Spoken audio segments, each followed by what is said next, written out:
Ոչ թե զորահանդես, այլ հաշվետվություն։ Սա է Նիկոլ Փաշինյանի առաջարկը հայ ժողովրդին։ Մայիսի 28-ին զորահանդես չեն կանի, որովհետև դա կարող է սխալ ուղերձներ հղել եւ վտանգել Հայաստանի եւ Ադրբեջանի միջև տեղի ունեցող խաղաղության գործընթացը։ Սա ըստ Փաշինյանի։ Եվ մենք աշխատում ենք եւ շարունակելու ենք աշխատել միջազգային հանրության մեր գործընկերների հետ,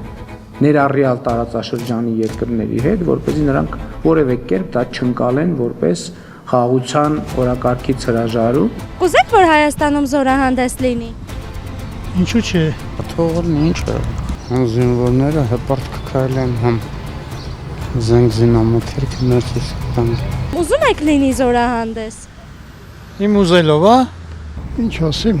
թող լինի։ Ինչ, դրանից բանա փոխվում ինչ-որ։ Պատկերը բոլորովին այլ էր 2016-ին։ Անկախության 25-ամյակին նվիրված զորահանդեսը առաջինն էր ապրիլյան պատերազմից հետո, որն ուներ ռազմաքաղաքական հսկայական նշանակություն։ Այն ժամանակ զինատեսակների ցուցադրությունը հաղթանակած բանակի եւ պետության հզորության մասին էր վկայում։ Ռազմական փորձագետ Հայկ Նահապետյանի դիտարկմամբ զորահանդեսը հաշվետվությամբ փոխարինելն ունի մեկ պարզ պատճառ։ Գործող իշխանությունը չի կարող զորահանդես անցկացնել առանց Ալիևի թույլտվության։ Զորահանդեսը սովորաբար իմաստավորն է, միայն տոն մշել չի։ Դա զորքերի, զինատեսակների, անձնակազմի ցուցադրությունն է առաջին հերթին իր ժողովրդին, երկրորդ իր դաշնակից երկրներին,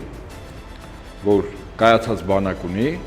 եւ երրորդ ոչ բարեկամ երկրներին։ Փորձագետը նկատում է, Փաշինյանի պլանավորածը ընդամենը նախընտրական շոու է, որպեսզի ընտրություններից 10 օր առաջ մարդկանց մոտ պաշտպանվածության պատրանք ստեղծվի։ Նպատակը ընտրություններից 10 օր առաջ քարոզչությամբ ցույց տալ,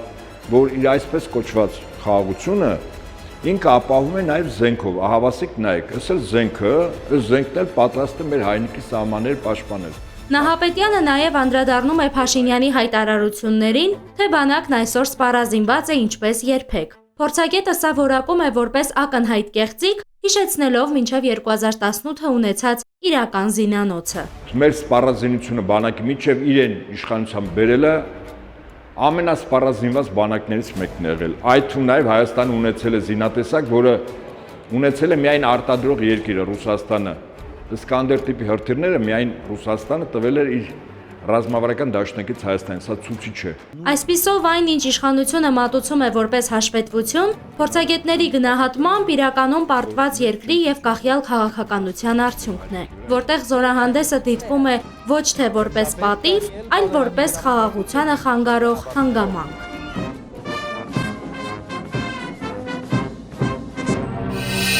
Բաժանորդագրվեք Արմատ մեդիայի ալիքներին սոցցանցերում։ Հետևեք մեզ նաև Արմատ մեդիա AM կայքում։